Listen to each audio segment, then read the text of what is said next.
Good afternoon and welcome to another webinar from MTBC in our quest to continue educating our providers, our clients, and the general population in healthcare. This will be the first of many webinars on our accountable care organization. This is going to be a primer one in a series of webinars. My name is Michael Beggs, and I'm here with Amritpal Diyal. We are the Vice Presidents of Client Relations Management at MTBC.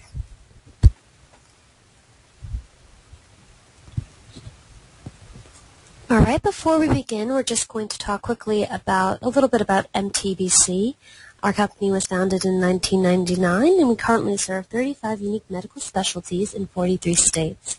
We have over 1,200 employees, and our operations are 24/7. We've been ranked among Deloitte's Technology Fast 500 for the past 3 years and Inc. 500 5000 for the past 3.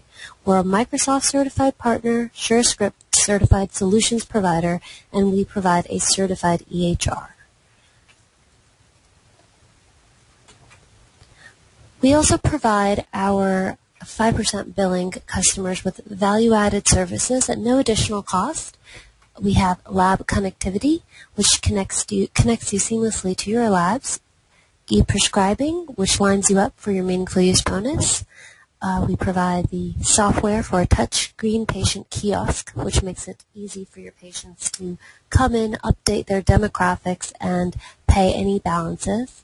We offer real-time insurance eligibility, which is located conveniently in the scheduler. Appointment reminder calls, amongst other things, amongst flu shot reminder calls and well visit reminder calls. We also offer medical transcription and patient education through Adam.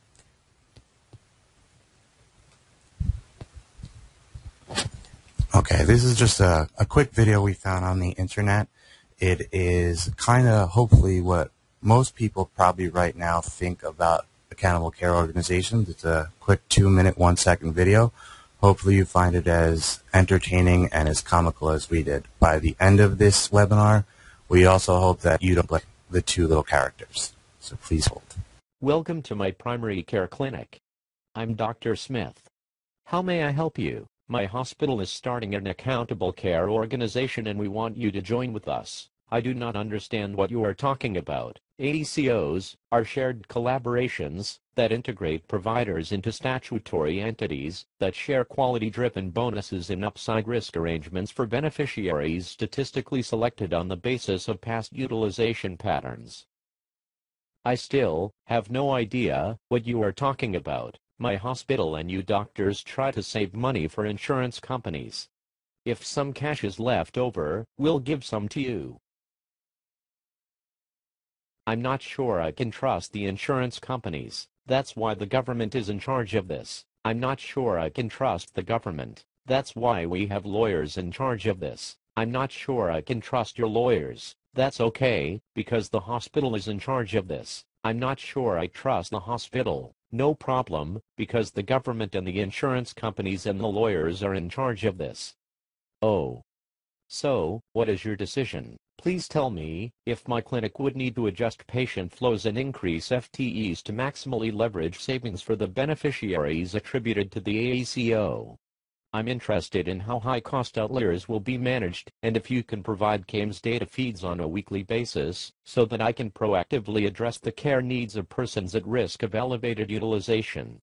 Finally, please tell me about any potential for allegations of antitrust. I do not understand what you are talking about. Sounds good to me. Let's do it. Great. By the way, can you please arrange for me to have an MRI? My back hurts. And Medicaid Services defines ACOs as a group of providers and suppliers of services that will work together to coordinate care for the Medicare fee-for-service patients they serve. This is a direct definition from CMS. The Affordable Care Act and ACOs. The ACA became law March 23, 2010, and established an ACO program for Medicare, which commenced this past January in 2012.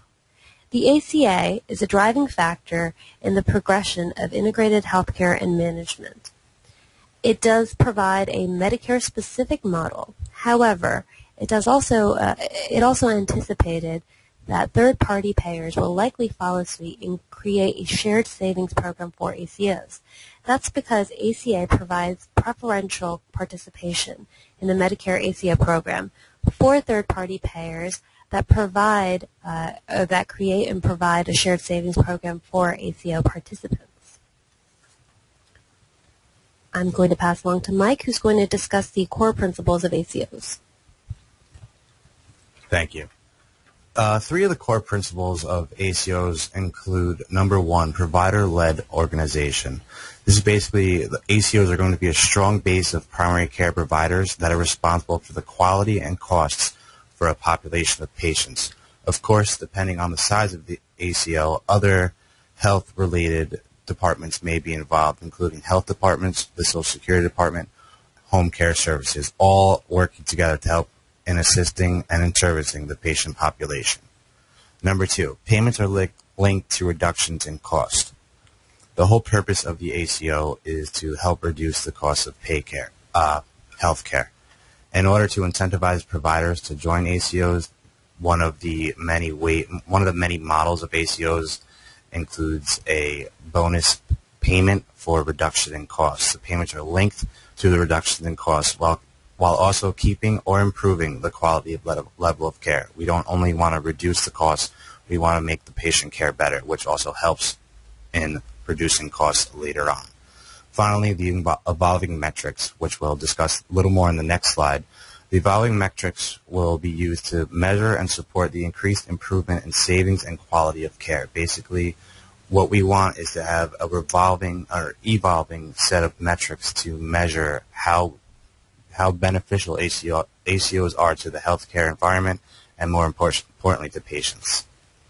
As I just said, the metrics, these will be the four domains of evaluation for ACOs, which will drive the metrics. The first one will be the patient-caregiver experience. Each domain is broken down into distinct measures. The original ACO rules were going to have, I believe, 66, which has been cut down to 33. In the patient-caregiver experience, there are 7 distinct measures. In the care, coordination, and patient safety, there are 6. In the preventative health, there are 8. And at the at-risk population / frail elderly health, there are 12 distinct measures. And again, these are used to drive and measure how well an ACO is doing. Medicare offers several ACO structures. These are 3 of the more popular structures. The most popular structure, which if you read anything prior to this webinar, will most likely be based upon the Medicare Shared Savings Program. This is a fee-for-service program. The second model includes the Advanced Payment Initiative. This is for certain eligible participants in the Shared Savings Program. This is to help deal and alleviate some of the startup costs of an ACO. As you can imagine, it's a very expensive endeavor just to start up. Eventually, you start to save money later on in overhead costs and other costs, but to start up, it's somewhat of an expensive ordeal. The final model is the Pioneer ACO model. As you can see, it's population-based, and this is generally the most advanced of the ACO models. It's more likely for providers that are already more experienced with integration. It is also a riskier model because of the potential loss, but it's also the most rewarding if you are, as I said, experienced and you can potentially get higher bonuses. Finally, for the purpose of quality and performance and assessment to basically, as we said, measure the ACOs, the measures and modes of data collection will be the same among these 3 different models. Thanks, Mike. What drives an ACO? What motivates the ACO, essentially? Integration is key to the effective delivery of coordination and care, which will result in cost savings.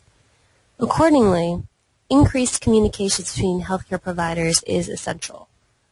This means that providers looking to join an ACO or start up an ACO must have an EHR, EMR. The setup has been compared to medical homes, wherein these medical homes provide for preventative care, a reduction in episodic care, and acute care services. Essentially, the ACO will be a one-stop shop for patients.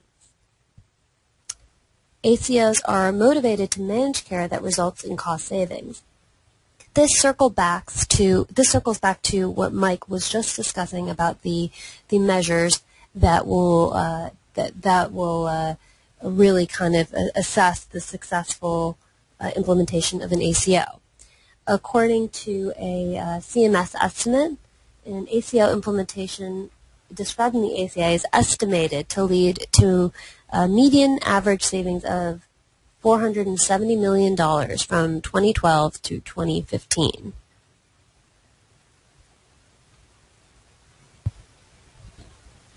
Okay, this is going to be about the new shared savings program. The Secretary of the Department of Health and Human Services has provided a one-sided or a two-sided savings plan. The one-sided savings plan is lower risk. This is probably more for providers joining an ACO who it's their first ACO, or they're not really used to integrating across different spectrums of specialities, or working one-on-one. Well, no longer one-on-one, but working with groups of doctors. It's lower risk, as I said, and you share in only the savings during the first agreement. Like you will soon find out in the two-sided, if by chance your ACO does not save as much money as the benchmark is, you will not be detrimentally affected by that. And on the flip side, on the one side, if you happen to save a great deal of money, you're only allowed to share up to 50%.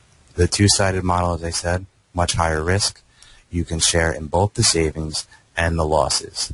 The plus side on this one is that you can share in up to 60% of the savings. Therefore, if you're a very experienced provider, you've done integration before, you work closely with other doctors, you're more comfortable with the ACO phenomena, you may be more likely to do the two-sided one because there's the higher reward for you if you're comfortable in your ability to save money.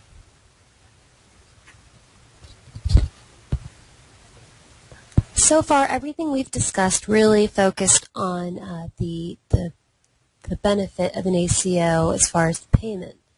ACOs also are focused on increasing and making sure that patient care is to the max.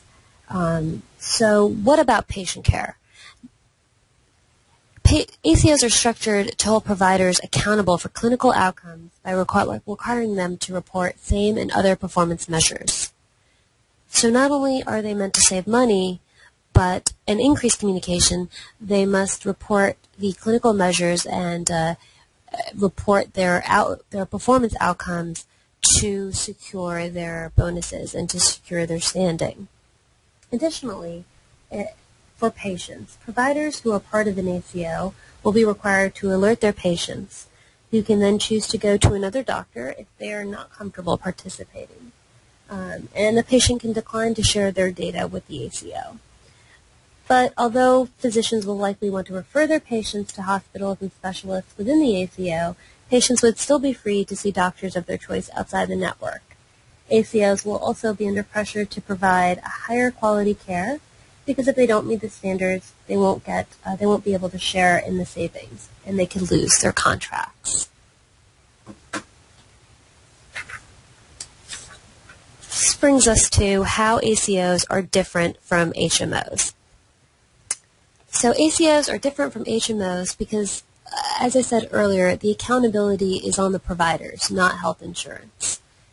There's no plan intermediary that is required to contract with the provider organizations. There's great flexibility in the provider composition. They allow for a fee-for-service payment plan. And as I just mentioned, patients are not restricted to certain providers. Furthermore, ACOs differ from HMOs because it allows providers great freedom in developing their infrastructure.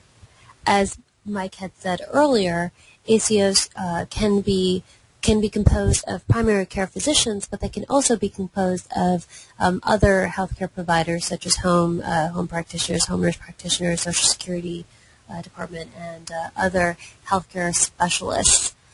But that just primarily depends on the people piecing together the ACO.